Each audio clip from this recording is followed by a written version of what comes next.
Hi everybody and welcome back to Game of Thrones. Iron from Ice.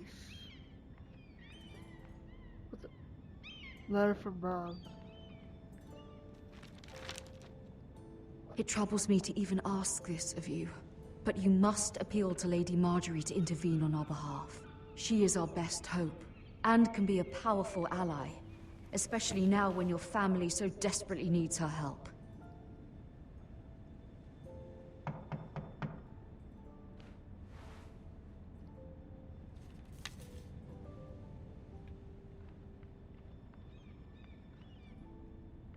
One moment. Oh, sorry, milady. I didn't mean to disturb you. I can come back later if you'd like. No, it's fine. Come in.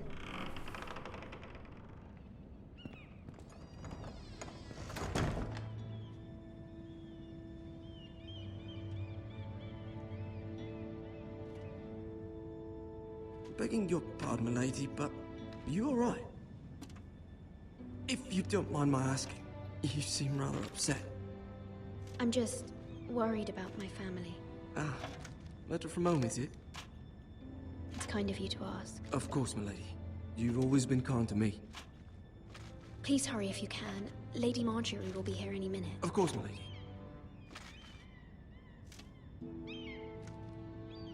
You work for Lady Marjorie? I may be wrong, but it seems like you do. I'm her handmaiden. I'm her handmaiden. That's what I thought. I've seen you with her before. You seem like good friends.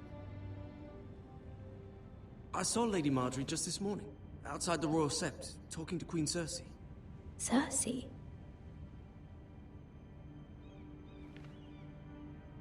They appeared to be having some sort of disagreement. I couldn't hear much, but... You were eavesdropping? No, not at all. I was just passing by and I heard them arguing about House Forrester and... House Forrester?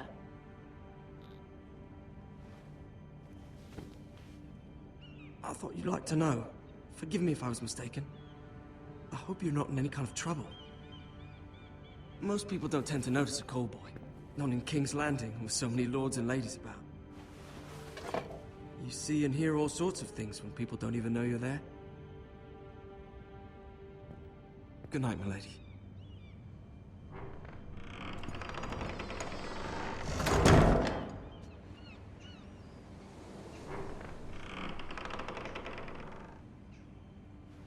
Lady Marjorie, you're early. I was hoping there would be time for us to talk. Come, there's something we must discuss.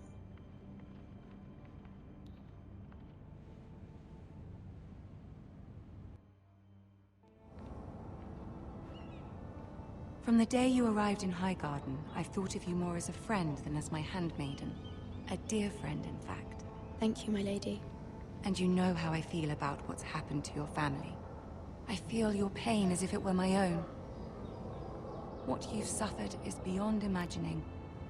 And your poor family as well. My family wrote me, my lady. I don't doubt they must be overcome with grief. But you must not despair. We will get through this together. You must understand there are limits to what I can say, especially here in King's Landing, now that I am to be queen. To have a handmaiden from the north whose family fought for Robb Stark. It raises questions at a time I can least afford. Cersei herself cornered me this morning outside the Royal Sept. She mentioned the northern girl in my service, and she painted you a traitor. She was very pleased with herself. I am no traitor. Her face was full of mirth as she said it. I'm not a traitor. Of course not. It's only an excuse to torment you, and by extension, me. She demands an audience. She wants an apology of some sort, for what I don't know, but she's waiting for us now, and I promised I would bring you to her. I wouldn't ask this of you if it were not important. I cannot afford any conflict with Cersei with the wedding so near. I'll do as you ask, my lady. I knew I could trust you. Humor her. Tell her what she wants to hear. Okay. See if the Queen Regent is ready to receive us.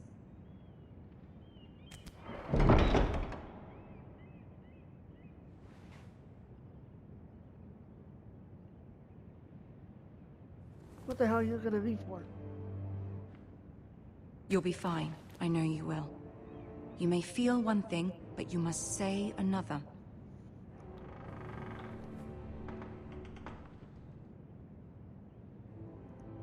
Good luck. Thank you.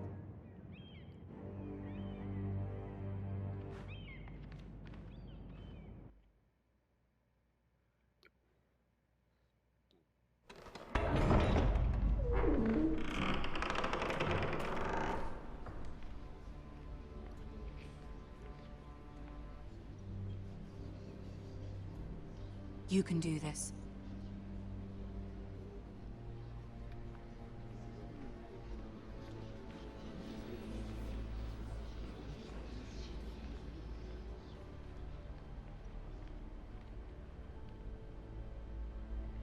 Ah, Lady Marjorie. Aren't you looking lovely this evening? Lord Tyrion. Your Grace?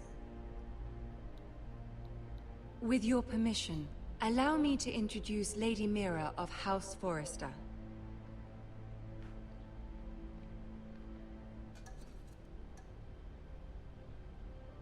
I am honored, Your Grace. Yet not honored enough to kneel, I see. House Forrester is a northern house loyal to the king. Are they? I beg your pardon, Your Grace. I wasn't talking to you. I want to hear from the girl. Is your family loyal to the king? Perhaps you should ask the new Lord Forrester. He's not here, is he? She is. The girl can speak for her house. Yes, Your Grace. To the one true king. The one true king. Yet she didn't say which. The girl is clever. She only meant... I don't care what she meant. I care what she said. I won't stand for impertinence from a girl of the North. If you would give her the chance to explain... Perhaps she can explain why the Forresters have been loyal bannermen to House Stark for centuries. A house of traitors.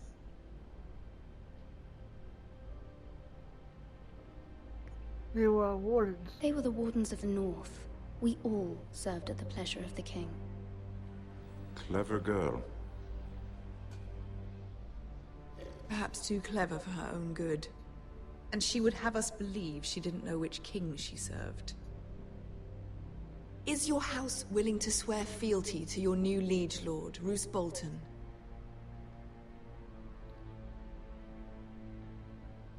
Yes, Your Grace. Absolutely. I see.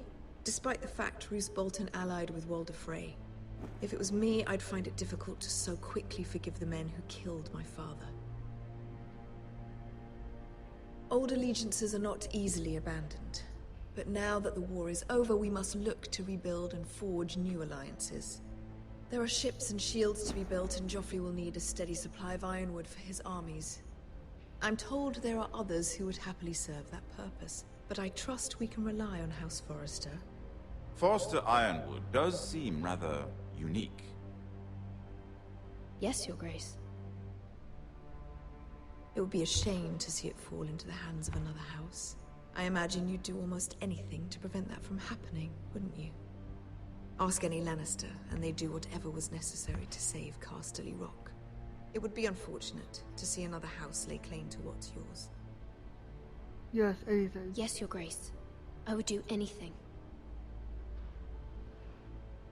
I see. What would you have the girl do, Cersei? It's not as if she fought beside the Starks, wielding a battle axe for the Northern Army. It raises an interesting question, I suppose. Can we truly blame those who end up on the wrong side of the war? Our dear Marjorie here was betrothed to Renly Baratheon on the false assumption that he would one day rule the Seven Kingdoms. Can we fault her for her mistake? Should she be held accountable?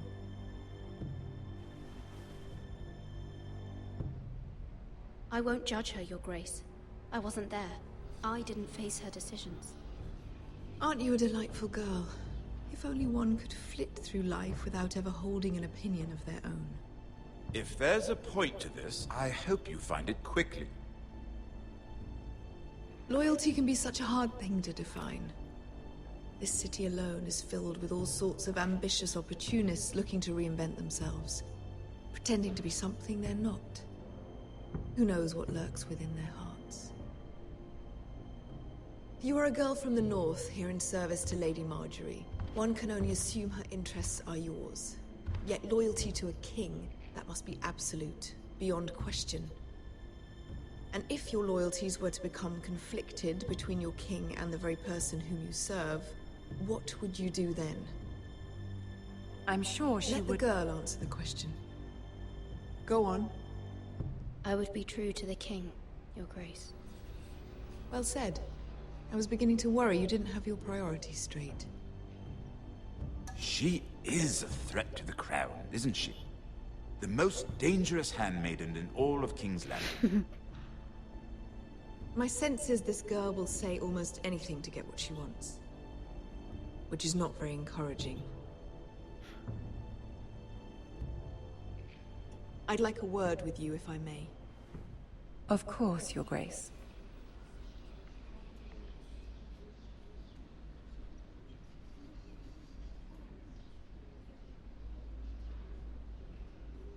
I'll walk you out.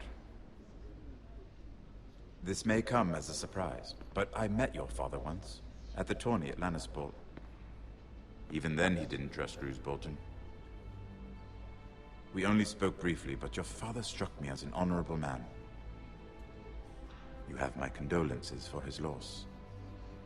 These would be trying times for your family, even under the best of circumstances. Forgive me for saying it, but the Boltons have no honor.